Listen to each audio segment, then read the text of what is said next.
لیکن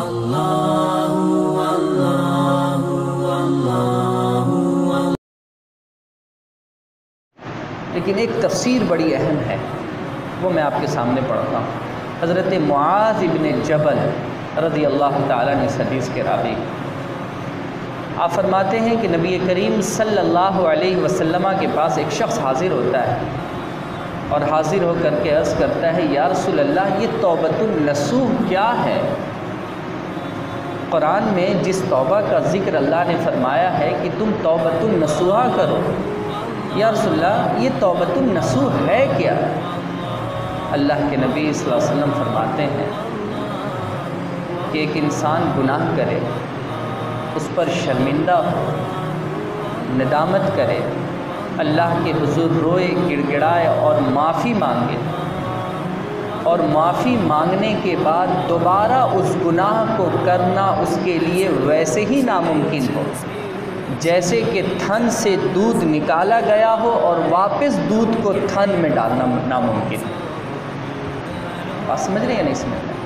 کہا یہ توبۃ النصوح کہ ایک انسان گناہ پر شرمندہ ہو کر معافی مانگے، اور جس گناہ سے معافی مانگ رہا ہے اس گناہ کو نہ کرنا اس کے لیے ایسے ہی مشکل ترین کام ہو جائے جیسے کہ تھن سے دودھ نکال کر واپس تھن میں دودھ کو ڈالنا۔ یا آقا کریم علیہ الصلاۃ والتسلیم فرماتے ہیں، بزرگوں یہ اس آیت مبارکہ میں سب سے خوبصورت تفسیر لائی ہے حضرت معاذ بن جبل کی روایت سے۔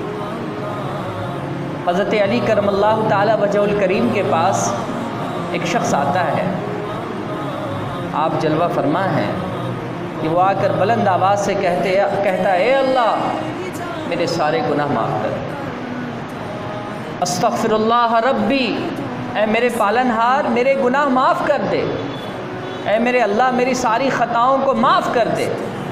حضرت عمر نے اس کی طرف دیکھا اور دیکھ کر فرمایا، تو اللہ سے مذاق کرتا ہے؟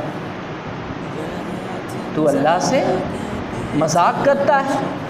بھائی نگاہ والے لوگ تھے، سمجھ گئے کہ اس کی توبہ کون سی توبہ ہے، جو ہماری توبہ ہوتی ہے نا، توبہ توبہ توبہ، گالی بھی بک رہے دوسری طرف توبہ توبہ، جھوٹ بول رہے دوسری طرف توبہ توبہ، یہ ہماری توبہ ہے۔ وہی توبہ شاید جو ہماری توبہ ہوتی ہے حضرت علی کے سامنے کی گئی، تو حضرت علی نے فرمایا تو اللہ کے حضور مذاق کرتا ہے؟ تو اللہ سے مذاق کرتا ہے؟ تو دل میں کچھ اور بات رکھتا ہے اور زبان پر کچھ اور بات رکھتا ہے۔ وہ شخص شرمندہ ہوا اور اس شخص نے کہا، اگر یہ اللہ سے مذاق ہے علی، تو آپ بتا دیں کہ سچائی والی توبہ کیسے ہے؟ یہ آپ بتا دیں کہ سچائی والی توبہ کیسے ہم کریں؟ آپ نے فرمایا توبہ کے 6 شرائط ہیں۔ توبہ کے کتنے شرائط ہیں؟ 6 شرائط ہیں۔ ان 6 شرائطوں کے ساتھ اگر تم اللہ کے حضور توبہ کرتے ہو تو تمہاری توبہ قبول ہوگی، وگرنہ تمہاری توبہ اللہ سے مذاق کرنا ہے۔ وہ 6 شرائط آپ سننا چاہیں گے؟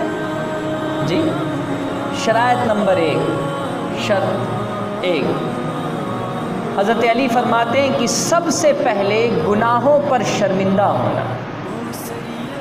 کیا؟ سب سے پہلے گناہوں پر شرمندہ ہونا کہ ہم نے یہ غلط کام کیسے کر دیا، جبکہ میرے رب نے منع کیا تھا، اس کے منع کرنے کے باوجود ہم نے یہ کام کیسے کر دیا، اس پر شرمندہ ہونا۔ کہا یہ پہلی شرط ہے۔ فرمایا دوسری شرط یہ ہے کہ فرائض کو ادا کرنے کے بعد توبہ کرنا۔ کیا دوسری شرط؟ فرائض کو ادا کرنے کے بعد توبہ کرنا۔ نماز ہم پر فرض ہے، کسی بھی صورت میں نماز معاف نہیں ہے۔ روزہ ہم پر فرض ہے، کسی بھی صورت میں روزہ ہم پر معاف نہیں ہے۔ کہا کہ اگر کسی نے نماز چھوڑ دی ہے، روزہ چھوڑ دیا ہے، تو پہلے ان فرائضوں کی قضا کرے، پھر اللہ کے حضور توبہ کرے۔ یا یہ کہ توبہ کرے اور یہ کہے اللہ جو غلطی ہوئی معافی، اب ہم ان تمام فرائضوں کی ادا بھی کریں گے اور قضا کرنا شروع کر دیں۔ کہا یہ دوسری شرط ہے توبہ کے قبول ہونے میں کہ فرائضوں کو ادا کرے۔ تیسری شرط، قرض اگر کسی کا رکھا ہوا ہے تو دے دے۔ تیسری شرط کیا ہے؟ قرض اگر کسی کا رکھا ہوا ہے تو اس کو دے دے، تب توبہ اللہ کے حضور کرے، وگرنہ قرضدار کی توبہ بھی اللہ قبول نہیں کرتا ہے۔ یہ تیسری شرط۔ چوتھی شرط فرمایا کہ چوتھی شرط یہ ہے کہ جن کاموں کو کر کر اس نے اپنے نفس کو موٹا کیا ہے، جن کاموں کو کر کر اس نے اپنے نفس کو موٹا کیا ہے، اب اللہ کی بندگی کا ارادہ کرے اور بندگی کر کر نفس کو کمزور کرے۔ بندگی کر کر کیا کرے؟ نفس کو کمزور کرے۔ یہ کہا چوتھی شرط ہے صاحب، یہ چوتھی شرط رکھی کہ صاحب نفس کو کمزور کرے اللہ کی بندگی کر کر۔ اور پانچویں شرط سنیں، پانچویں شرط کہا کہ پانچویں شرط یہ ہے کہ اگر اس نے کسی سے جھگڑا کیا ہے تو پہلے جھگڑا کرنے والے سے معافی مانگے۔ جھگڑا کرنے والے سے کیا کر لے؟ معافی مانگ لے۔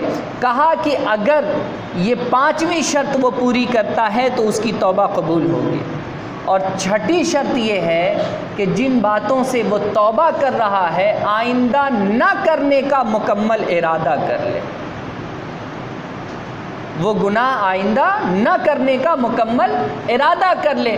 کہا اگر یہ 6 شرائط کسی کے توبہ میں پائی جائیں تو یاد رکھو اللہ اس کی توبہ کو قبول فرما لیتا ہے۔ سبحان اللہ، اللہ اس کی توبہ کو قبول فرما لیتا ہے جو ان 6 شرائط کے ساتھ